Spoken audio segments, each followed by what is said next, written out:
السلام علیکم ورحمۃ اللہ وبرکاتہ۔ الحمدللہ وحدہ والصلاۃ والسلام علی من لا نبی بعد۔ ایک سوال ہے جس کا جواب دینا چاہتا ہوں، اس کو ایسا کر لو آواز۔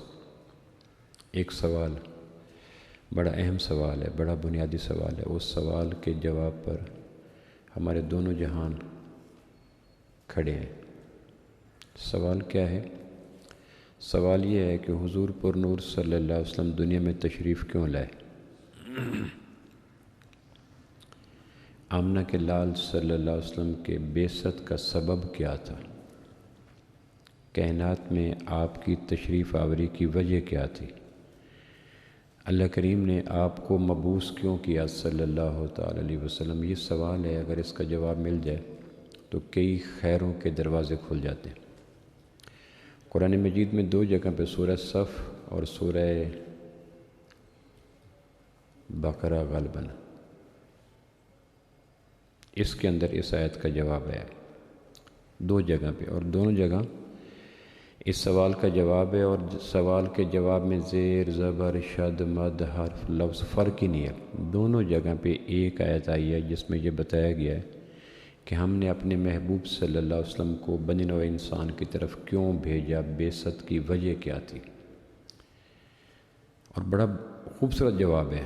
اگر آپ سورہ صف کی آیت نمبر 7 پڑھیں یا سورہ بقرہ کی آیت نمبر 33 پڑھیں، اس کے لگ بھگ کی آیت ہے، تو اس میں اس سوال کا جواب ہے کہ آمنہ کے لال کائنات میں تشریف کیوں لائے؟ هو الذی ارسل رسولہ بالہدی، یہاں سے شروع ہوتی ہے یہ جواب۔ اس آیت کا، اس سوال کا جواب شروع ہوتا ہے کہ اللہ وہ ہے جس نے بھیجا اپنے رسول کو صلی اللہ تعالی علیہ وسلم بالہدی، قرآن دے کر، ودین الحق، اور سچا دین دے کر۔ یہ دو چیزیں، ہدی قرآن کا صفاتی نام ہے، ذالک الکتاب لا ریب فیہ ہدی۔ قرآن مجید کے جو علامہ سیوطی نے اتقان میں 55 کے لگ بھگ نام لکھے ہیں، ان میں ایک نام ہدی بھی ہے۔ قرآن مجید میں بھی آتا ہے قرآن کا ایک نام ہدی۔ ہدی کہتے ہیں سمندر کے اندر جب چٹانیں ہوتی ہیں سمندر میں تو اس سے خطرہ ہوتا ہے جہازوں کو ٹکرانے کا۔ اللہ کریم نے سمندر کے بیچ میں چٹانیں کھڑی کی ہوتی ہیں، تو سمندر کے مسافر جب کشتیوں پر یا جہازوں پر سمندر میں سفر شروع کرتے ہیں تو انہیں پتہ نہیں چلتا کہ ہم نے دائیں جانا ہے، بائیں جانا ہے، آگے جانا ہے، پیچھے جانا ہے، چونکہ سمندر میں درخت نہیں ہے، پہاڑ نہیں ہے، لائٹ ہاؤس نہیں ہے، کچھ بھی نہیں، جیسے زمین پہ ہوتا ہے۔ آپ ایگری آنا چاہتے ہیں تو آپ کو بتا دیں گے، آگے جائیں گے، دائیں مڑیں گے، تھانہ آئے گا، بائیں مڑیں گے، جیل آئے گی، یہ علامات ہیں۔ سمندر میں علامات کوئی نہیں ہوتی، نہ صحراؤں میں علامات ہوتی ہیں۔ صحراؤں میں بھی ٹیلے ٹیلے ہوتے ہیں، کوئی مسافر کس سے پوچھتا ہے میں نے صحرا میں فلاں جگہ جانا ہے تو علامت کوئی نہیں ہوتی۔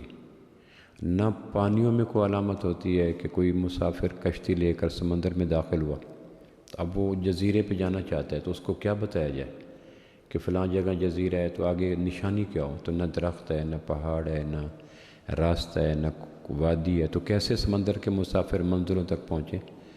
تو قدرت سمندر کے مسافروں کو منزلوں تک پہنچانے کے لیے ایک غیب سے انتظام کرتی ہے، وہ یہ کہ سمندروں کے بیچ میں پہاڑ اگاتی ہے، پہاڑوں کو دیکھ کر جزیرے پیدا کرتی ہے، پہاڑ ہوتے ہیں۔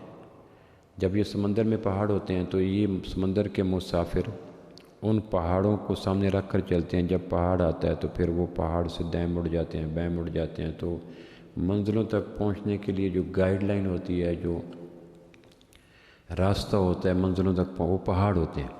وہاں فلاں جگہ پہاڑ آئے گا، آپ پہاڑ سے دائیں مڑیں گے تو آدھے گھنٹے کی مسافت پہ آپ کا جزیرہ آ جائے گا۔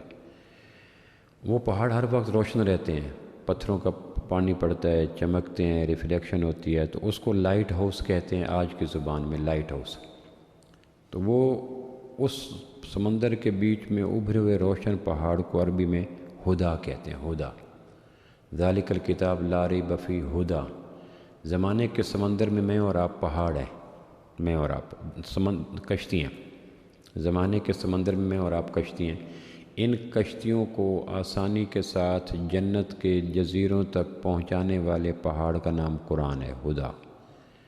ذالک الکتاب لا ریب فیہ ہدی۔ زمانے کے سمندر میں چلنے والی کشتیوں تم ٹکراؤ نہیں، تصادم کا شکار نہ ہو، منزلیں گم نہ کر بیٹھو، نیلے پانی میں گم نہ ہو جاؤ، کسی بھنور میں نہ آ جاؤ، گرداب میں نہ آ جاؤ، لہروں میں نہ آ جاؤ، منزلیں گم نہ کر بیٹھو، تھکن، اداسی، پریشانی تمہارا مقدر نہ ہو۔ اگر تم چاہتے ہو کہ زمانے کے سمندر میں تمہاری کشتی احتیاط کے ساتھ جنت کے جزیروں تک پہنچ جائے تو زمانے کے سمندر میں تم نے قرآن نامی روشن چٹان کو نظروں سے اوجھل نہیں ہونے دینا۔ اس کو ہدا کہتے ہیں۔ هو الذی ارسل رسولہ بالہدا، اللہ وہ ہے جس نے رسول کو بھیجا دنیا میں بالہدا، قرآن دے کر، ودین الحق، اور سچا دین دے کر۔ اب اگلی بات آ رہی ہے جس کے لیے وہ سوال کا جواب ہے کہ اللہ نے اپنے محبوب کو یہ قرآن دیا اور یہ سچا دین دیا، تو کیا مقصد کیا تھا یہ قرآن دینے کا، سچا دین دینے کا؟ تو اس کے اگلے لیظہرہ علی الدین کلہ، تاکہ زمانے میں جتنے ادیان باطلہ ہیں، غلط دین ہے، یہ میرا محبوب قرآن کو لے کر، دین سچے دین کو لے کر ان باطل دینوں کے اوپر اسلام کو غالب کر دے۔ یہ ہے میرے محبوب کا کائنات میں آنے کا مقصد۔ پھر سننے کہ میرے محبوب کی بعثت کا، تشریف آوری کا، کائنات میں آنے کا، وجہ کائنات بننے کا سبب یہ ہے کہ زمانے کے اندر جو باطل ادیان ہے، عیسائیت ہے، یہودیت ہے، ہندو مت ہے، سوشلزم ہے، یک وقت کے ساتھ ساتھ بڑھتے رہیں گے، آتے رہیں گے، جاتے رہیں گے۔ میرا محبوب قرآن کو لے کر، دین حق کو لے کر، هو الذی ارسل رسولہ بالہدا ودین الحق لیظہرہ علی الدین کلہ، تاکہ ان دو چیزوں کو لے کر بقیہ ادیان پہ اسلام کو غالب کر دے۔ ولو کرہ المشرکون، بے شک مشرکوں کو پسند ہو یا نہ ہو۔ یہ دونوں جگہ پر یہ آیت آئی ہے جس میں یہ جواب دیا گیا، هو الذی ارسل رسولہ بالہدا ودین الحق لیظہرہ علی الدین کلہ ولو کرہ المشرکون۔ اسی کو حافظ جی ندوی نے کہا تھا، میری زندگی کا مقصد تیرے دین کی سرفرازی، میں اسی لیے مسلمان، میں اسی لیے نمازی۔ اور یہ ہے اصل کائنات میں آمنہ کے لال صلی اللہ تعالی علیہ وسلم کی بعثت کا، تشریف آوری کا مقصد، کہ ادیان باطلہ پر اسلام کو غالب کرنا۔ دنیا میں سب سے مشکل کام ہے نظریات کو بدلنا، سوچوں کو بدلنا، جذبوں کو بدلنا۔ یہ باقی آدمی ساری چھوٹی چھوٹی چیزیں بدل جاتا ہے، چھوڑ دیتا ہے۔ 47 کی جو ہجرت ہوئی تو پاکستان، انڈیا کے کتنے لوگ کتنی چیزوں کو چھوڑ کے آئے۔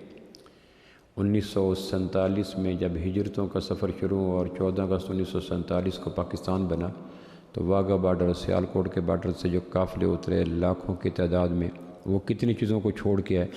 آدمی دنیا میں ہر چیز چھوڑ سکتا ہے آسانی سے، نظریات کو نہیں چھوڑتا۔ یہ دنیا کا مشکل ترین کام ہے، نظریات کا چھوڑنا۔ اب یہ جو 47 کے مائیگریٹی تھے، ہجرت کرنے والے لوگ تھے، انہیں ہجرتوں کے بعد پاکستان میں آ کر کتنی چیزوں کو چھوڑا صرف نظریے کی خاطر۔ مکہ سے مدینہ جب لوگ چھپ چھپ کے گئے راتوں کو، تنہا، اکیلے، ڈر کے، قافلوں کے روپ میں، تو یہ مکہ سے انہوں نے کیا کیا چھوڑا؟ گھاٹیاں چھوڑی، وادیاں چھوڑیں، گھر چھوڑے، بھرے پورے بازار چھوڑے، عزیز و اقارب چھوڑے، کئیوں نے بیویوں کو چھوڑ دیا، کئیوں نے بچوں کو چھوڑ دیا، کئیوں نے ماں باپ کو چھوڑ دیا۔ چھوڑا کس لیے؟ دین کے لیے۔ تو دنیا کا سب سے مشکل کام ہے نظریات کا بدلنا۔ میں روہی کے علاقے میں یہ صادقآباد کے پاس پھر رہا تھا تو ایک نوجوان مجھے ملا، وہ وہاں بکریاں چرا رہا تھا، کچھ گائے تھی، کچھ بکریاں تھیں، اور بیری کے بیر کھا رہا تھا۔ اس کے وجود سے، لباس سے، کپڑوں سے غربت ٹپکتی تھی، فاقہ ٹپکتا تھا، مفلسی ٹپکتی تھی۔ تو میں نے پوچھا یہ بھیڑ بکریاں گائے کہاں سے لی؟ کہنے لگے یہ شہروں سے کچھ گائے بھیڑ بکریاں بھاگ کے دیہات اس روہی میں آتی ہیں، چولستان میں آتی ہیں، پھر یہیں کی ہو کے رہ جاتی ہیں، پھر وہ پیچھے لوگ پکڑنے کے لیے آتے نہیں، پھر ہم ان کو پکڑ کے ان کا دودھ پیتے ہیں، گوشت ووشت بیچ دیتے ہیں۔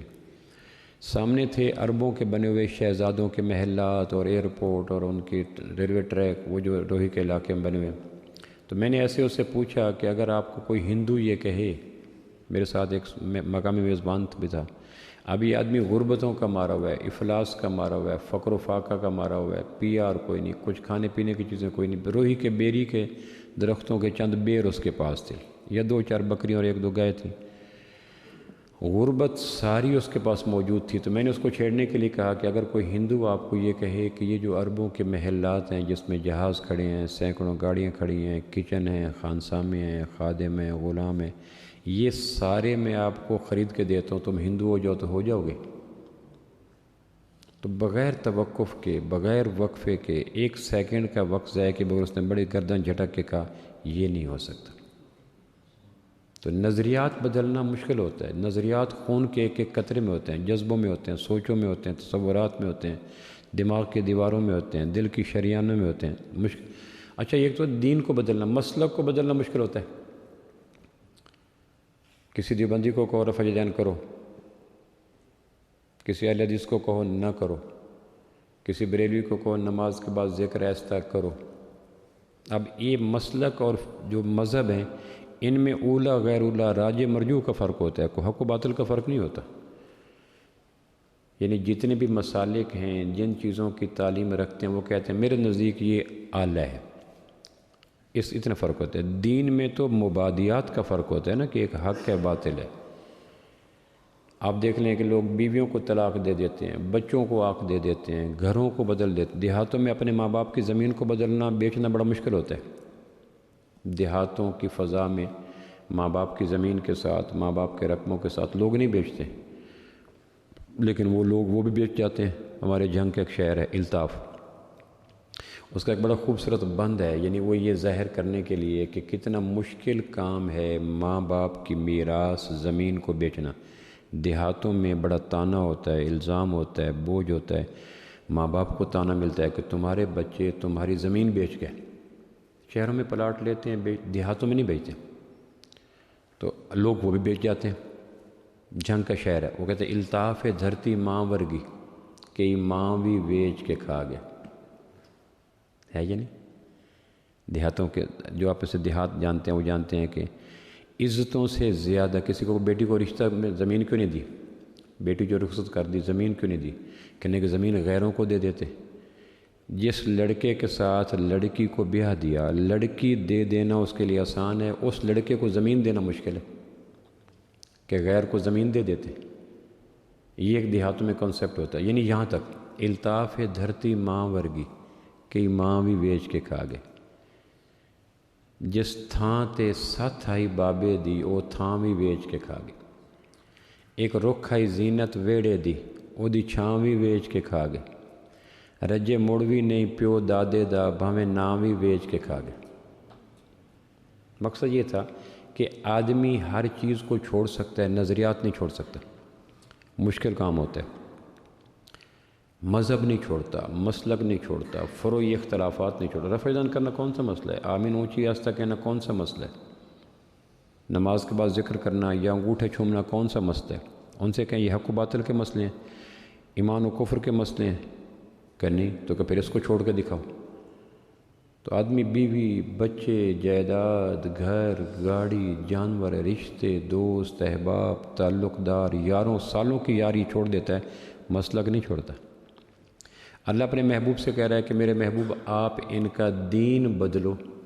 اب آپ سوچیں کتنا ٹف کام ہے۔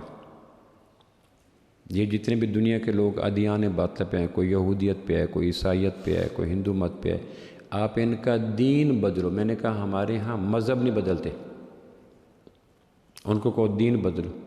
لِيُظْهِرَهُ عَلَى الدِّينِ كُلِّهِ وَلَوْ كَرِهَ الْمُشْرِكُونَ۔ تو یہ ہے اللہ کے محبوب کا دنیا میں آنے کا مقصد کہ لوگوں کا دین بدلو۔ اب یہ کام کیسے کیا آپ نے؟ آپ دیکھتے ہیں کہ لوگوں نے دین بدلے۔ اللہ کے محبوب تشریف لائے تو دین حق پہ صرف آمنہ کے لال صلی اللہ علیہ وسلم تھے، کوئی پوری بھری کائنات میں دین حق پہ کوئی نہیں تھا۔ پھر آپ تشریف لے کے گئے تو ایک ہجوم تھا صحابہ کا، پھر تابعین کا، پھر تبع تابعین کا، پھر آفاق کی وسعتوں تک اسلام پھیل گیا۔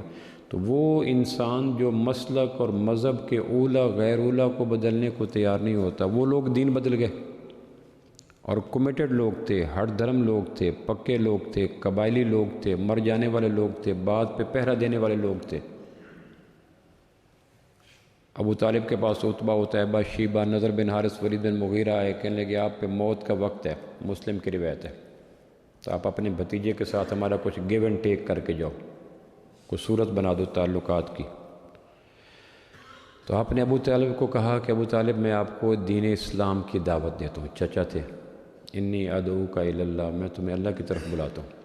تو ساتھ بیٹھے تھے ابو طالب کے سرہانے اور 35 کی جانب یہ 5-6 کھڑپین جن کے میں نے نام لیے، یہ بیٹھے تھے۔ اب ابو طالب کی وفات کا وقت آ چکا ہے، عمر بھر اللہ کے محبوب کے اوپر چھاؤں کرتا رہا، ساتھ دیتا رہا، شاب ابی طالب میں 3 سال قید ہو گیا، پورے بنو ہاشم سے ٹکر لی ابو طالب نے، چھوٹا احسان نہیں تھا، زندگی بھر سائے کی طرح ساتھ کھڑا رہا، جوانوں کی طرح ساتھ کھڑا رہا، قد و قامت کی طرح ساتھ کھڑا رہا، دیتا رہا، وقت دیتا رہا، لیکن جب نظریات کے بدلنے کا وقت آیا تو وہ چچا جس نے قتل کے پروگرام اپنے لیے برداشت کر لیے، وہ چچا جس نے مکہ کی وادیوں کو چھوڑ کر شاب ابی طالب میں 3 سال گزارا کر لیا، اس چچا نے کہا الا ملت عبد المطلب، بھتیجا میں نہیں چاہتا کہ لوگ کہیں گے مرنے کے بعد میری قبر پہ گزر کر کہ یہ آدمی اپنے باپ دادا کا دین چھوڑ گیا تھا، الا ملت عبد المطلب، میں اپنے باپ عبد المطلب کے طریقے پہ مرتا ہوں، نہیں بدلا دین۔ پھر آپ صلی اللہ علیہ وسلم نے کیا کام کیا؟ وہ کوئی چھو منتر تھا، کوئی جادو تھا، کوئی تعویذ تھی، کوئی پھونک تھا، کوئی کرسماتی کام تھا کہ پھر دیکھتے ہی دیکھتے نظریات بدلتے گئے، نقلستان کھلتے گئے، منظر قائم ہوتے گئے، اور جب آپ اللہ کے پاس تشریف لے کے گئے تو لاکھوں کو ہجوم تھا جو نظریات بدل چکا تھا، اور نظریات بدلنے والوں کو جو قربانیاں دینی پڑیں وہ مت پوچھو، جن یہ شہادت کے الفت میں قدم رکھنا ہے لوگ آسان سمجھتے ہیں مسلمان ہونا۔ ایک صحابی تابعی نے کہا ایک صحابی کو لو رأینا ما رأیتا وشہدنا ما شہدتا، کاش ہم وہاں بیٹھتے جہاں تم بیٹھے، کاش ہم اس ذات اقدس کو دیکھتے جن کو آپ نے دیکھا۔ یہ ایک تابعی نے اپنی محبتوں کا اظہار کیا صحابی کے سامنے، لو رأینا ما رأیتا وشہدنا ما شہدتا۔ اس پہ صحابی نے کہا تمہیں اندازہ نہیں کہ اس ذات اقدس کے پاس بیٹھنے کے لیے میں کیا قربانی دینی پڑی، کچھ میں ہی جانتا ہوں جو مجھ پہ گزر گئی، دنیا تو لطف لے گی میرے واقعات میں، تمہیں نہیں اندازہ کہ اس زمانے میں دین بدل کر اللہ کے محبوب کی بارگاہ میں بیٹھنا انگاروں پہ بیٹھنا تھا، کوئی آسان نہیں تھا۔ شکر کرو تمہیں اس دور کے ابتلا میں، مصیبتوں میں، پریشانیوں میں گزرنا نہیں پڑا، ورنہ پتہ نہیں تم کس کنارے کھڑے ہوتے کہ تمہیں ہمیں پتہ ہے کہ ہمارے ایمان کے چراغ کو بجھانے کے لیے کیسے منہ زور آندھیاں چلی، کافروں نے کو ٹھنڈے پیٹوں ہضم تو نہیں کیا۔ جب اللہ کے محبوب نے دین بدلنے کی محنت شروع کی کہ ان کو کہو، مشرکین کو کہو دین بدلو، عیسائیوں کو کہو دین بدلو، یہودیوں کو کہو دین بدلو، صابیوں کو کہو دین بدلو، آتش پرستوں کو کہو دین بدلو، یہ سارے لوگ ان کے انگ انگ میں، نس نس میں، رگ رگ میں، ہر قطرے خون میں، دماغ کی دیواروں میں ماں باپ کا، آباء و اجداد کا دین بھرا ہوا تھا، تو پھر آسانی سے تھوڑے انہوں نے کام کیا۔ آپ علیہ السلام نے جب یہ شروع کیا دین بدلنے کی محنت، وہ میں بتاتا ہوں کہ کیسے کیا، لیکن آپ اندازہ کریں کہ کس طرح پھر مخالفت میں آ کر دیوار چین بن گیا غیر۔ سب سے پہلے یہ کام کیا کہ آپ علیہ السلام کو رشوت پیش کی۔ اس دور میں سب سے بڑی جو رشوت تھی، میں نے بتایا تھا کہ ہم آپ کو سردار مانتے ہیں، اپنے علم سرنگوں کرتے ہیں، ہم آپ کو مالدار بناتے ہیں، آپ کے مقابلے میں غریب ہو جاتے ہیں، ہم آپ کو دنیا کی حسین ترین عرب کی 10 عورتیں دیتے ہیں، یہ اس دور کا شراب کباب شباب آفر تھی، یہ خوفناک آفر تھی۔ بڑے بڑے ممبر و محراب، جبہ و دستار اس پیشکش کے سامنے چاروں شانے چت ہو کے پتاشے کی طرح پانی میں پگھل جاتے ہیں۔ یہ خوفناک ترین وار تھا کہ ہم سردار بناتے ہیں، ہم مالدار ترین بناتے ہیں، ہم عورتیں۔ اس کے جواب میں آپ نے کیا فرمایا؟ لو وضعت الشمس فی یمینی والقمر فی یساری ما ترکت ھذا الامر، اگر میرے ہاتھ پہ، دائیں ہاتھ پہ سورج رکھ دو، بائیں ہاتھ پہ چاند رکھ دو، یہ دین کے بدلنے والے کام سے میں دستکش ہو جاؤں، دستبردار ہو جاؤں، یہ ممکن نہیں ہے۔ پھر دوسرا بار یہ کیا کہ آپ علیہ السلام کی ذات کو انہوں نے تہمتوں کی زد میں لا کھڑے کہ یہ مجنون ہے، دیوانہ ہے، ساحر ہے، آباء و اجداد کی دعاؤں کو مٹا ہوا ہے، کاہن ہے، اس قسم کی۔ جب حج کے دن آئے تو مشرکین مکہ نے مل کے کہا کہ کس طرح حاجیوں کو کہیں کہ یہ ذات جو دین بدلنے کا کام کرتی یہ کون ہے؟ تو کسی نے کہا کہو جادوگر ہے، پھر کسی نے کہا کہو کاہن ہے، پھر کسی نے کہا کہو شاعر ہے، پھر کسی نے کہا کہو فصیح و بلیغ خطیب ہے، پھر کسی نے کہا مرگی کا مریض ہے۔ ایک پاک سیرت شخص کے اوپر اس قسم کے الزامات، آدمی اندر قسطوں میں مر جاتا ہے ان الزامات کو سن کر جو مشرکین مکہ نے لگایا۔ پھر اللہ خود صفائیاں پیش کرتا ہے، اللہ تعالیٰ نے میرے محبوب، ہم گواہی دیتے ہیں انک لعلی خلق عظیم، ہم گواہی دیتے ہیں آپ مسحور نہیں ہیں، مجنون نہیں ہیں، دیوانے نہیں ہیں۔ اللہ اس بات کو جان چکا تھا کہ کافروں کے ان الزامات، اتہامات کے مقابلے میں نبوت کے اندر اتنا بوجھ ہے کہ پھر اللہ کو ڈریسنگ کے طور پر آیات اتارنی پڑی۔ نون والقلم وما یسطرون ما انت بنعمت ربک بمجنون وان لک لاجرا غیر ممنون وانک لعلی خلق عظیم۔ آپ مجنون نہیں ہیں، اخلاق نہیں ہیں۔ چھوٹا اگر زخم ہوتا تو اللہ ڈریسنگ کے طور پر، مرہم پٹی کے طور پر آیات نہ بھیجتے۔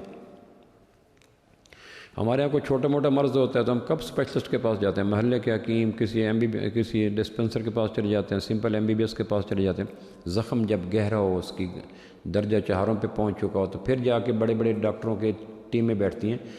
اتنا بڑا زخم تھا، مشرکین مکہ کے الزام تراشی، تو اللہ نے اس کے جواب میں قرآن مجید کے اندر لاریب آیات بھیجی کہ میرے محبوب میں کہتا ہوں آپ ساحر نہیں ہیں، مجنون نہیں ہیں، بد اخلاق نہیں ہیں، آپ یہ نہیں زخم۔ پھر انہوں نے اس کام کو روکنے کے لیے اگلا جو تھا، جب دیکھا کہ نہ رشوت قبول کی گئی، نہ الزامات کے سامنے آپ رکے، تو پھر انہوں نے کہا جو ساتھ چلنے والے تھے ان پہ قیامتیں توڑ دی۔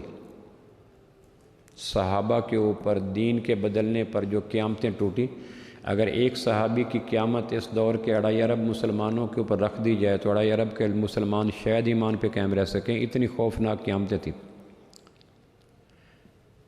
اب تو یہ ہے کہ صحابہ پہ بات کرنے والے آسانی کے ساتھ اپنے جبڑوں کے بیچ میں گز گز بھر لمبی زبانیں نکال لیتے ہیں، لیکن انہیں اندازہ نہیں کہ کن موقعوں پہ صحابہ نے جری ہو کر، مرد میدان ہو کر اللہ کے محبوب کا ساتھ دیا تھا۔ کوئی چھوٹا کام تھوڑی تھا۔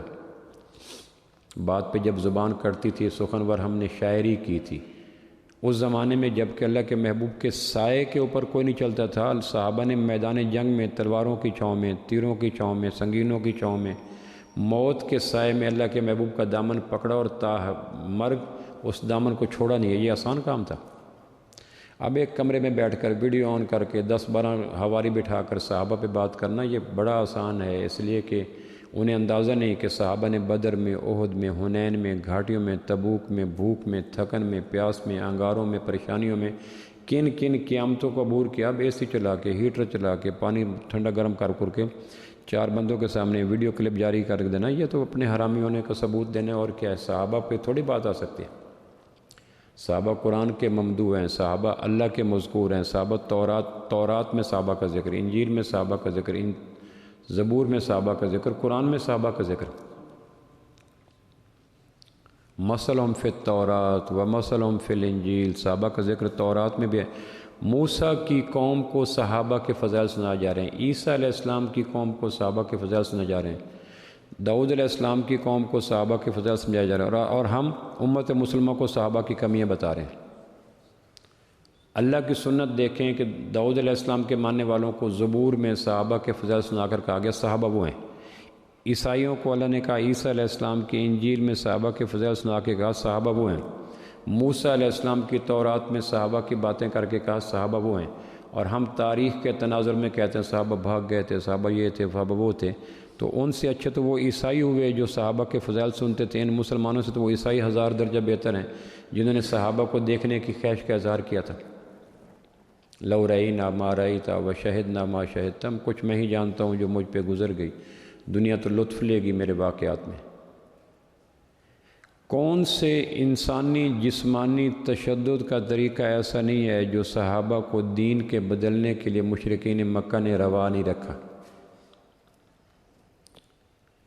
صحابہ کی وفات پہ بھی ان کے جسموں کے اوپر وہ نشانات موجود تھے جو انہوں نے دین کو اگر صحابہ دین کے معاملے میں مدھم پڑ جاتے، ان کے چراغ کی لو کم پڑ جاتی، تو ہم کسی گرجا گھر میں گھنٹیاں بجا رہے ہوتے، کسی مندر میں رام رام کر رہے ہوتے، کسی گردوارے کے اندر بیٹھ کر تلیاں بجا رہے ہوتے۔ یہ تو صحابہ کا احسان ہے جو آج پورے قد و قامت کے ساتھ میں اور آپ اسلام پہ کھڑے ہیں، اور اس احسان کے لیے انہیں کیا کچھ کرنا پڑا؟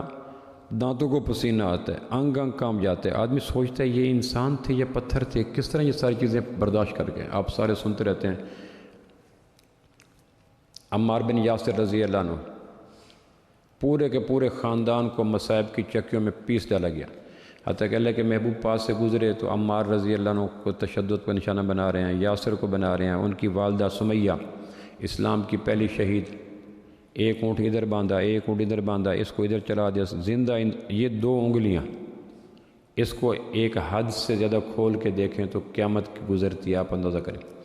ناخن تھوڑا سا کچا اتر جائے تو آدمی کئی دنوں تک اس کا کلک اور کسک محسوس کرتا ہے۔ ایک خاتون ہے، دین بدل چکی ہے، مشرکانہ دین پہلے تھا، پھر اسلام کا دین لے لیا. اب اس میں کون سی بات، نظریات پہ کون سا جبر ہوتا ہے؟ آدمی کوئی سا نظریہ. لیکن مشرکین مکہ جانتے تھے کہ اگر مٹھی سے ریت سرک گئی اور دین بدلنے والوں کو روکا نہ گیا تو قیامتیں کیا گزریں گی. ایک اونٹ اس پاؤں سے باندھا، اب سوچیں ذرا، ایک اونٹ اس پاؤں سے باندھا، عورت ہے، بڑھیا ہے، مکہ کے اندر قبو، اور وہ جانتی ہے، وہ کہہ رہا ہے کہ اب بھی وقت ہے کہ اپنا دین بدل جاؤ. بعض صحابہ کہتے ہیں ہمیں پتہ ہی نہیں ہوتا تھا، تشدد کے بعد ہماری عقل معوف ہو گئی، پھر عرص دیر کے بعد جا کر عقل سلامت ہوتی، جب تشدد کی چکی سے نکلتے پتہ نہیں چلتا تھا کیا کہہ رہے ہیں. ایک اونٹ کو ادھر کر دیا، ایک اونٹ کو ادھر کر دیا، اور زندہ بڑھیا دو حصوں میں تقسیم ہوگی. اب یہ تھے صحابہ جن کو دین کے بچانے کی خاطر ان مرحلوں سے گزرنا پڑا. اللہ کا جنتیوں کو سب سے بڑا انعام یہ ہوگا، رضی اللہ عنہم و رضوا عنہ. جنت میں سب سے بڑا جو انعام ہوگا جنتیوں کے لیے، جنتیوں کو اللہ اپنے گھر میں بلائے گا کہ راضی ہو؟ کہنے کہ کیوں نہیں راضی، آپ نے میرے چہروں کو روشن کیا، ہمیں کھانے دیے، انعام اکرام دیے، مہمان خانے میں بلایا. اللہ نے کہا سب سے بڑا انعام دوں؟ حدیث میں آتا ہے. تو صحابہ کہیں گے، اس سے، جنتی کہیں گے اس سے بڑا انعام کیا ہے؟ اللہ کہیں گے رضی اللہ عنہ، میں تمہارے اوپر راضی ہو گیا، کبھی ناراض نہیں ہوگا. یہ جنتیوں کا سب سے بڑا انعام ہوگا. اور جنتیوں پہ اگر موت نہ ہوتی تو جنتی اس انعام کو سن کر فرط مسرت میں مر جاتے. یہ ہے اہل جنت کا جنتوں میں سب سے بڑا انعام، اور یہ سب سے بڑا انعام صحابہ کو دنیا میں مل گیا، رضی اللہ عنہم و رضوا عنہ. اب تو یہ نہیں کہ جس کو چاہو رضی اللہ عنہ ساتھ لگا دو. دنیا میں رضی اللہ عنہ و رضوا عنہ کا مصداق صرف صحابہ ہیں، باقی کوئی نہیں. رحمۃ اللہ علیہ ہو سکتے ہیں، علیہ السلام ہو سکتے ہیں، مرحوم ہو سکتے ہیں، لیکن اب تو صحابہ کے رضی اللہ عنہ بھی اس طرح بندر بانٹ کے جا رہے، جس کے ساتھ دیکھو رضی اللہ عنہ، رضی اللہ عنہ، رضی اللہ عنہ. میں نے کہا نا کہ ایک وقت تھا کہ مسجدوں کے اوپر لکھا ہوتا تھا کہ یہ مسجد فلاں مسلک کی ہے. مجھے کسی صاحب نے ایک واٹس اپ کیا، مسجد کے اوپر لکھا ہوتا ہے یہ مسجد فلاں مسلک کی ہے، جو اس مسلک کا نہیں ہے وہ یہاں نماز نہیں پڑھ سکتا. یعنی اگر نہ اس طوفان بدتمیزی کے سامنے جو فرقہ واریت کے روپ میں اور مسلک پرستی کے روپ میں نمایاں کیا گیا، نہ باندھا گیا، نتیجہ کیا ہوگا؟ عمار بن یاسر کی والدہ شہید ہوگی، والد شہید ہو گیا، لیکن آخر تک، اور شہادت یہ نہیں کہ آسان، جبر کے اندر، تشدد کے اندر، مار پیٹ کرتے کرتے کرتے شہید ہو گئے. بلال رضی اللہ کے واقعات آپ سنتے ہیں کہ میں دیوانہ ہو جاتا تھا. خباب رضی اللہ صحابی ہیں. ام انمار ایک عورت تھی، لوہا گرم کر کے دوپہر کے وقت، عرب کی گرمی ویسے لوہا بن جاتی ہے، ٹمپریچر 50-60 سے اوپر چلا جاتا ہے، نیچے کنکریاں بچھاتی، ریت پہ بھی اس کو تسلی نہیں ہوتی، نیچے کنکریاں بچھاتی، سینے پہ پتھر رکھتی اور پاؤں کے اندر لوہے کی گرم بیڑیاں ڈال دیتی. یہ اور پھر وہ کھال پگھلتی، گوشت پگھلتا، گودا نکلتا، تب جا کے وہ انگارے بجھتے تھے. حضرت عمر نے اپنے زمانے میں خباب کے پیٹھ میں ایسے انگلی ڈالی تو پوری انگلی اندر چلی گئی کہ یہ کیا ہوا ہے کہ دین پہ قائم رکھنے کی سزا میں مجھے انگاروں کے اوپر ڈالا گیا اور میرا سارا وجود چھلنی ہو رہے گی. یہ سارا کیوں تھا کہ دین بدل جاؤ، اور اگر دین بدل جاتے تو آج ہمارا انجام کیا ہوتا؟ گھوپ اندھیرا. الو اور چمگادڑ دو پرندے ایسے ہیں جن کو روشنیوں سے نفرت ہوتی ہے. چمگادڑ بھی رات کو نظر آتی ہے، الو بھی رات کو نظر آتا ہے. الو کی خواہش ہوتی ہے سویرا طلوع نہ ہو، چمگادڑ کی خواہش ہوتی ہے مشرق کے افق سے سورج طلوع نہ ہو. چمگادڑ مزاج لوگ اور الو مزاج لوگ بھی چاہتے ہیں کہ دین اسلام کا روشنی طلوع نہ ہو. اب بھی ظلمات فروشوں کو گلا ہے تجھ سے، رات باقی تھی کہ سورج نکل آیا تیرا. تو الو مزاج لوگ یہ چاہتے ہیں کہ کاش ہمیشہ وہ سیاہی غالب رہے تاکہ ہمارا کام. تو یہ جو مشرکین مکہ تھے یہ الو مزاج لوگ تھے، چمگادڑ مزاج لوگ تھے. اس کے لیے انہوں نے کوشش کی آخر دم تک، پھر ہجرتوں کی صعوبتیں برداشت کرنی پڑی. مکہ مکرمہ میں ہجرت کی، اور پھر غزوہ خیبر کے بعد جا کر نجاشی کے علاقے سے صحابہ واپس آئے. غزوہ خیبر 7 ہجری کو. سالوں مسافرت میں رہے، پریشانی میں رہے، پردیس میں رہے، کیا کیا قیامتیں گزری. کئی اولاد حبشہ میں ہو گئی، کئی صحابہ پیدا ہی حبشہ میں ہوئے جن کے صحابہ کے اولاد. مکہ کے زمانے میں ہجرت کی، مدینہ میں 7 ہجری کو غزوہ خیبر ہوا. غزوہ خیبر کے بعد جعفر طیار رضی اللہ عنہ، اسمہ بنت امیس رضی اللہ عنہ، یہ دونوں میاں بیوی اور بڑے بڑے صحابہ ہجرت جو کر کے گئے تھے حبشہ، وہاں سے واپس مدینہ ہے۔ آپ علیہ السلام فرمایا تھا مجھے نہیں پتا کہ مجھے خیبر کی فتح کی خوشی زیادہ ہے یا جعفر طیار کے ملنے کی خوشی زیادہ ہے۔ اور اگلے سال جعفر طیار شہید ہو گئے۔ اگلے سال جب غزوہ موتا کا کام ہے تو یہ نہیں کہا کہ جعفر تم ایک عرصہ تک حبشہ میں رہے ہو، پردیس گزارا ہے، مسافرت گزاری ہے۔ 7 ہجری کے بعد 8 ہجری کو غزوہ موتا ہوا، تو آپ نے فوراً حضرت جعفر طیار کو بھیج دیا، اپنا فرسٹ کزن، چچا زاد بھائی جعفر طیار۔ یہ نہیں کہا کہ تم مکہ کے اوائل میں حبشہ گئے تھے اور سارا زمانہ پردیس میں کاٹا، نہیں جاؤ، اور غزوہ موتا میں شہید ہو گئے۔ تو یہ شہادتوں کا سفر، جسمانی تشدد کا سفر، الزامات کا سفر، شعبے بھی 3 سال تک انہوں نے معاہدہ کر دیا۔ جب دیکھا کہ دین پھیل رہا ہے تو پھر انہوں نے ایک خوفناک چال چلی، اس کو کہتے ہیں معاشی بائیکاٹ، معاشرتی بائیکاٹ، سماجی بائیکاٹ، سیاسی بائیکاٹ۔ یہ بڑا خوفناک معاہدہ تھا، جس طرح یہ دنیا کی بعض قومیں کہتے ہیں فلاں ملک کے اوپر پابندیاں لگا دو، سیاسی پابندیاں، معاشی پابندیاں۔ یہ اس زمانے کے ایجاد ہے جب اسلام پھیل رہا تھا اور دین بدل رہے تھے لوگ، اور مسلمان ہو رہے تھے، اور کفر کے بڑے بڑے برج الٹ رہے تھے، اور قلعوں میں دراڑیں پڑ رہی تھیں، اور صبح سورج طلوع ہو رہا تھا۔ تو پھر ایک خوفناک کام یہ کیا، وہ کام یہ کیا تھا کہ مسلمانوں کے ساتھ معاشی بائیکاٹ کر دو، کوئی ان سے سودا لے گا نہیں، کوئی ان کو دے گا نہیں، کوئی ان سے رشتہ کرے گا نہیں، کوئی ان کا رشتہ لے گا نہیں، کوئی ان کو اپنی مجلس میں آنے دے گا نہیں، کوئی ان کو اپنی مجلس میں بٹھائے گا نہیں، کوئی ان کے ساتھ تعلق رکھے گا نہیں، کوئی ان کے ساتھ آنا جانا نہیں رکھے گا۔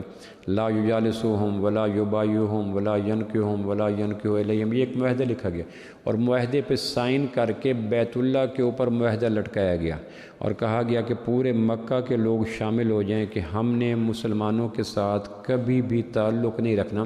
یہ خوف، اس کو شعب ابی طالب کا معاہدہ کہتے ہیں۔ 3 سال تک صحابہ پھر چھپ کے مکہ سے نکل کے کہ ہم یہ معاہدہ کب ختم کریں گے کہ جب محمد کو قتل کے لیے ہمارے حوالے کر دیں۔ شعب ابی طالب کے معاہدے کی شکوں کے ختم ہونے کی واحد شرط یہ تھی کہ مسلمان اس شخص کو ہمارے حوالے کریں جو ہمارے دین میں نقب لگاتا ہے، سرنگ لگاتا ہے، سوراخ کرتا ہے، ہمارے لوگ بدلتا ہے، نظریات بدلتا ہے۔ جب تک یہ قتل کے لیے ہمارے حوالے نہیں کریں گے ہم یہ معاہدہ قائم رکھیں گے۔ اور یہ 3 سال معاہدہ رہا، اور 3 سال میں غربت کا وہ عالم رہا، پریشانی کا وہ عالم رہا، خوف کا وہ عالم رہا کہ مت پوچھیں۔ مکہ میں تاجر سامان بیچنے کے لیے آتے تو وہ لیتے 50 روپے کی چیز، تو مکہ کے مشرکین کہتے ہم 500 روپے کی لینے کو تیار ہیں۔ تو یہ جب شعب ابی طالب کے لوگ خریدنے کے لیے آتے تو ریٹ اتنا بڑھا چکے ہوتے تھے کہ یہ بلکتے ہوئے آتے ہوئے روتے واپس چلے جاتے، کیونکہ قوت خرید ان سے باہر تھی۔ 3 سال تک مکہ کے آنے پر پابندیاں تھیں، ان کو سامان بیچنے پر پابندیاں تھیں، ان کو بلانے پر پابندی۔ اتنا خوفناک بائیکاٹ کہ افغانستان پر حملے کے دنوں میں کیا بائیکاٹ کیا ہوگا امریکہ اور اس کے الائنس نے، جو بائیکاٹ کیا تھا قریش مکہ نے دین کے بدلنے کے زمانے میں مسلمانوں کے اوپر۔ 3 سال تک صحابہ کہتے ہیں ہم نے پتے کھائے، ہم نے چمڑے کھائے، ہم نے بھوکوں برداشت کی، پھر ہر رات اللہ کے محبوب کو ابو طالب کبھی یہاں سلاتے، کبھی وہاں سلاتے، کبھی وہاں سلاتے، کہ یہ نہ ہو کہ ریکی ہو جائے کہ یہاں سوئے ہوئے ہیں اللہ کے محبوب اور پتھر پھینک دیں۔ راتوں کو جگہ بدلتے رہتے، خوابگاہیں بدلتے رہتے، سماعتیں متاثر ہو گئی، بینائیاں متاثر ہو گئی، بھوک اتنی آئی کہ مت پوچھو۔ اور اگر کوئی دینے کے لیے جانا چاہتا تو اس کو جانے نہیں دیتے تھے۔ حکیم بن حزام سیدہ خدیجہ کے بھتیجے تھے، انہوں نے کوشش کی کہ اونٹ کے اوپر کچھ کھجوریں، کچھ ستو، کچھ اس قسم کی چیزیں، تو راستے میں روک لیا گیا اور سارے بورے پھاڑ دیے گئے۔ ایک صحابی کہتے ہیں مجھے نہیں پتہ، ایک رات بیٹھا تھا میں، مجھے کوئی چیز نظر آئی، مجھے لگا کہ چمڑا ہے، میں اتنا خوش ہوا کہ اس کو جلایا، راکھ بنائی، اس کو کھا گیا۔ اور یہ 3 دن کے بعد پہلی چیز تھی، پتے کھانا عام کی بات تھی، کونپلیں کھانا عام بات تھی، جو بھی چیز مل گئی کھا لیتے تھے۔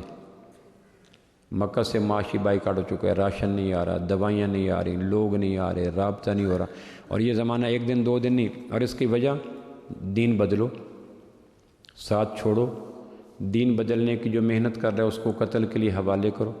یہ 3 سال کے بعد ابو طالب کو آپ علیہ السلام بتایا کہ مجھے اللہ نے بتلایا کہ وہ جو معاہدہ انہوں نے بیت اللہ کے اوپر حلفاً لکھا تھا، اس معاہدے میں سارے معاہدے کو دیمک چاٹ گئی ہے، ماں سوائے اس حصے کے جو اوپر لکھا ہوتا ہے بسمک اللہم۔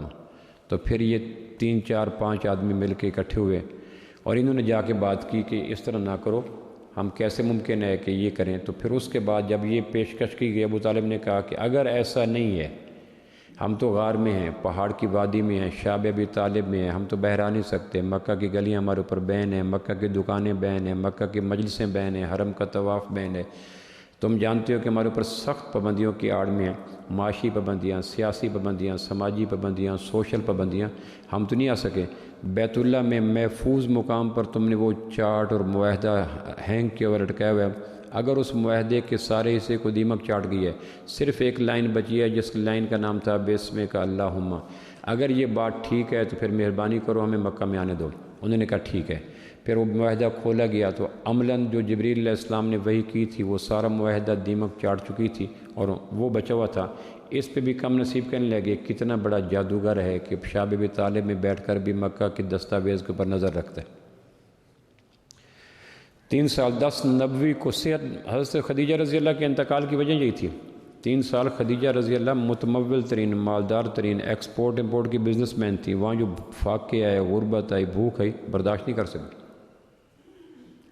سوال یہ ہے کہ یہ دین بدلنے کا کام ہوا کیسے؟ تو صرف میں وہ جواب دیتا ہوں کہ یہ مشکل ترین کام کیسے ہوا۔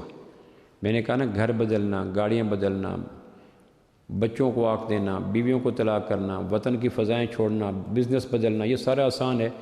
دین بدلنا کائنات کا مشکل ترین کام ہے۔ یہ میں نے شروع میں آپ کو عرض کی۔ یہ کام مشکل ترین کام آمنہ کے لال صلی اللہ علیہ وسلم نے کیا کیسے؟ اس کا جواب صرف سمپل اتنا ہے کہ اس کام کو کیا کیسے؟ تو قرآن مجید میں ہر سوال کو جواب آتا ہے کہ میرے محبوب جو آپ کے ذمے ہم نے کام لگایا تھا، قُلْ هَٰذِهِ سَبِيلِي أَدْعُو إِلَى اللَّهِ هُوَ الَّذِي أَرْسَلَ رَسُولَهُ بِالْهُدَىٰ وَدِينِ الْحَقِّ لِيُظْهِرَهُ عَلَى الدِّينِ كُلِّهِ وَلَوْ كَرِهَ الْمُشْرِكُونَ کہ میرے محبوب یہ جو غلط ادیان لے کے بیٹھے ہیں، آپ ان کو چینج کریں، بدلیں، ان کی ذہنی طہارت کریں، مینٹل پیوریفیکیشن کریں، اندر کی تطہیر کریں، غلط سوچوں کو انگ انگ سے نکالیں۔ اس کام کا کرنا آسان کام نہیں ہے۔ یہ شہادت کے الفت میں قدم رکھنا ہے۔ لوگ آسان سمجھتے ہیں مسلمان ہونا۔ کہ میرے محبوب آپ کو ایک کام کی میں دعوت دیتا ہوں، وہ کام آپ کریں تو نظریات یہ یوں بدلیں گے جس طرح طلوع آفتاب کے بعد یا دوپہر کے سورج کے بعد گلیشیئر پگھلتے ہیں یا طلوع آفتاب کے بعد اندھیرے ختم ہوتے ہیں۔ آپ مہربانی کر کے یہ کام کریں، کام ٹھیک ہو جائے گا۔ وہ کام کیا تھا؟ جس نے نظریات کو بدلا، سوچوں کو بدلا، تصورات کو بدلا، احساسات کو بدلا، خیالات کو بدلا، اعتقادات کو بدلا، منشور کو بدلا، جذبوں کو بدلا، سال ہا سال کے ماں باپ کے موروثی اعتقادات کو بدلا۔ وہ کیا تھا؟ قُلْ هَٰذِهِ سَبِيلِي أَدْعُو إِلَى اللَّهِ کہ میں تو لوگوں کو دعوت دیتا ہوں۔ دعوت میں وہ طاقت ہے، وہ تاثیر ہے، وہ قوت ہے، وہ اثر ہے کہ آدمی کے جتنے نظریات پختہ ہوں، جس طرح سورج کے چمک جائے تو برف پگھل جاتی ہے، سورج ابھر آئے تو اندھیرے ختم ہو جاتے ہیں۔ اندھیرے دیواروں میں ہوں، گلیوں میں ہوں، محلوں میں ہوں، کھیتوں میں ہوں، چوپالوں میں ہوں، پگڈنڈیوں میں ہوں، شہروں میں ہوں، سورج کے طلوع کے بعد کوئی بھی اندھیرا اپنے وجود کو قائم نہیں رکھ سکتا۔ یقین جانے جب مسلمان دعوت کا ہتھیار لے کر صبح دوپہر شام، گرمی سردی بہار خزاں دعوت کا ہتھیار لے کے چلتا ہے تو دعوت کے ہتھیار میں وہ طاقت ہے، وہ تاثیر ہے، وہ قوت ہے، وہ حکمت ہے، وہ دانائی ہے کہ بڑے سے بڑا باطل نظریات کا اندھیرا اور باطل نظریات کا گلیشیئر دعوت کے سورج کے سامنے کھڑا نہیں ہو سکتا۔ قُلْ هَٰذِهِ سَبِيلِي أَدْعُو إِلَى اللَّهِ عَلَىٰ بَصِيرَةٍ۔ شرط یہ ہے کہ دعوت میں 3 چیزیں ہوں تو دعوت طاقتور بن جاتی ہے۔ گولی چل جائے خالی خول سے کیا ہوتا ہے؟ میں افغانستان میں تھا تو وہاں ایک جگہ پڑی تھی گولیاں، جن رشیا 89 میں بھاگ گیا تھا افغانستان سے دریائے امو کے پار، تو میں اس 96 میں افغانستان گیا تھا تو وہاں میں نے دیکھا کہ بڑے بڑے جہاز کا ان کے ٹینک کھڑے ہیں، گولیاں پڑی ہیں، تو میں نے ایک گولی اٹھا کر سامنے ایک شہتوت کا درخت تھا، وہاں بیٹھا تھا کوا، میں نے ہاتھ سے گولی ماری تو کوا اڑ گیا، گولی سے کچھ بھی نہیں ہوا۔ مجھے بتانے لگا ایک میزبان تھا، اس نے کہا جی گولی کو اگر خاص مقام پہ رکھ کے مارا جائے تو شاید شیر بھی باقی نہ بچیں، اور گولی کو اگر غلط مقام پہ مارا جائے تو چڑیا یا طوطا یا فاختہ کو بھی کچھ نہ ہو۔ دعوت اگر 3 صفات کے ساتھ دی جائے تو جتنا بڑا باطل ہو وہ گر کے چور چور ہو جاتا ہے۔ سب سے پہلے یہ ہے کہ دعوت میں اخلاص ہو۔ دعوت وہ ایٹم بم ہے، وہ نائٹروجن بم ہے، وہ ہائیڈروجن بم ہے جو بڑے بڑے مکانوں کو، بینکرز کو، شہروں کو تباہ کر دیتا ہے، نظریات کو بدل دیتا ہے۔ شرط یہ ہے کہ دعوت کے اندر 3 صفات ہوں، اور وہ آج بھی اگر کوئی داعی کر دے تو بڑے سے بڑے نظریات کیا، اعتقادات کیا، مذاہب کیا، مسالک کیا، ادیان کیا، چاروں شانے چیت ہو کے گر جائیں گے۔ دعوت میں طاقت ہے، دعوت کی تاثیر ایکسپائر نہیں ہوئی۔ سب سے پہلی بات یہ ہے کہ دعوت اللہ کے لیے ہو۔ وما اسألکم علیہ اجر، ہم تم سے کوئی اجر نہیں چاہتے۔ وما اسألکم علیہ مال، ہم تم سے کوئی مال نہیں چاہتے۔ ہم اپنی دعوت کا کوئی مادی فائدہ نہیں چاہتے، کوئی بینیفٹ نہیں چاہتے۔ اس جذبے کے ساتھ داعی کھڑا ہو کہ ہم اپنی دعوت کا تم سے کوئی ریوارڈ، کوئی بدلہ، کوئی فائدہ، کوئی کسی قسم کا فائدہ نہیں چاہتے، یہ جذبہ آنگ آنگ میں ہو تو دعوت طاقتور ہو جاتی ہے۔ اور دعوت میں اگر میٹیریلزم آ جائے، مادیت آ جائے، ریاکاری آ جائے، بینیفٹ آ جائے، کسی قسم کا مفاد آ جائے تو بجھی عشق کی آگ اندھیر ہے، مسلمان عراق کا ڈھیر ہے۔ لاش سے جس طرح فائدہ کوئی نہیں ہوتا، دعوت میں اللہ کی رضا نکلنے کے بعد آدمی کے اندر اس طرح بے جان ہو جاتا ہے جیسے روح کے نکلنے کے بعد لاش بے جان ہو جاتی ہے۔ ایک آدمی زندہ ہے تو مہینوں علاج ہوتا ہے، سالوں علاج ہوتا ہے، سارا کام ہوتا ہے، لیکن اگر مر جائے تو 24 گھنٹے بھی دیر کوئی نہیں کرتا، 12 گھنٹے کے بعد ڈسپوز آف کرو، قبر میں ڈالو۔ دعوت کے اندر اگر اللہ کی رضا نکل جائے، اللہ کا جذبہ نکل جائے، اللہ کی خواہش نکل جائے تو دعوت لاش ہے، تعفن ہے، بدبو ہے، خوفناک ہے، بے وقت ہے، بے فائدہ ہے، تاثیر سے خالی ہے، فروٹ لیس ہے۔ پہلی چیز، اس لیے نبیوں کی دعوت جب قرآن میں چلتی ہے وما اسألکم علیہ اجر، وہ ساتھ کہتے ہیں ہم تم سے دعوت کا اجر کوئی نہیں چاہتے۔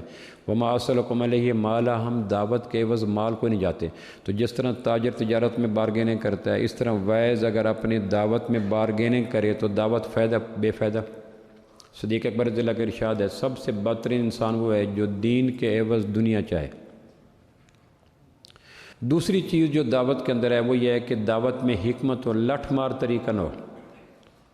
قل ھذہ سبیلی ادعو الی اللہ علی بصیرہ، موقع شناسی، مردم شناسی، سخن شناسی، ان 3 چیزوں کو حکمت کہتے ہیں۔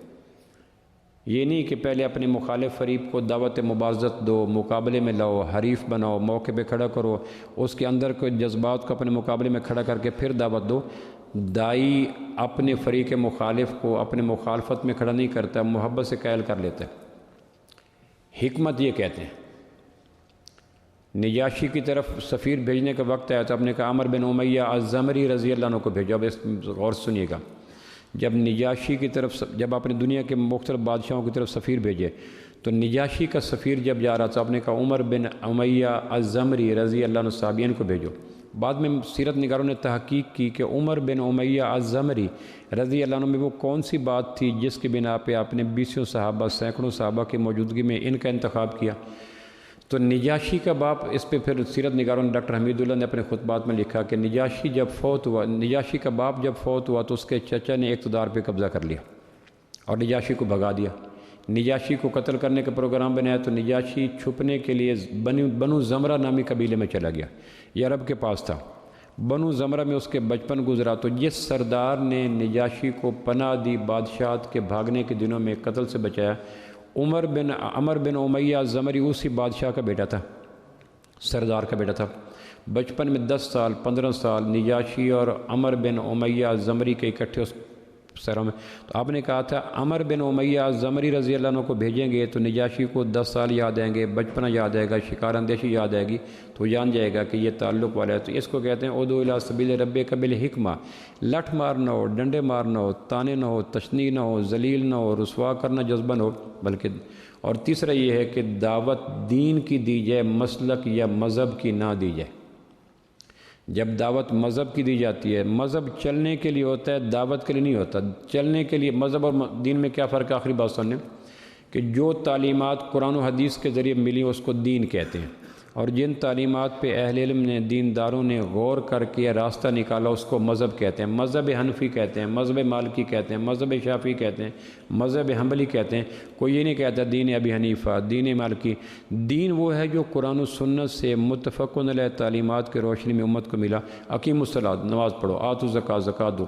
اب اس کی تفصیلات کے طے کرنے میں بعض چیزیں جب قرآن و حدیث سے واضح کلیئر نہ ہوئی تو اہل علم نے دیانتداری کے ساتھ، اخلاص کے ساتھ، علم کے رسوخ میں اس کی محنت کی۔ تو محنت کرتے کرتے ایک نے کہا یہ ٹھیک ہے، دوسرے نے کہا یہ ٹھیک ہے، تیسرے نے کہا یہ ٹھیک ہے، چوتھے نے کہا یہ ٹھیک ہے۔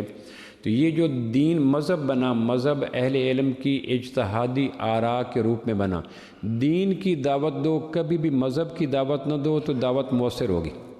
ہمارے برصغیر پاک و ہند میں دعوت مذہب کی دی جاتی ہے، دین کی نہیں، اس لیے پھٹن ہے، توڑ ہے، لڑائی ہے، حبس ہے، جھگڑے ہیں، کچہری ہیں، مقدمے ہیں، حوالاتیں ہیں، ہماری مسجدیں الگ ہیں، ہمارے جنازگاہیں الگ ہیں، ہماری عیدگاہیں الگ ہیں۔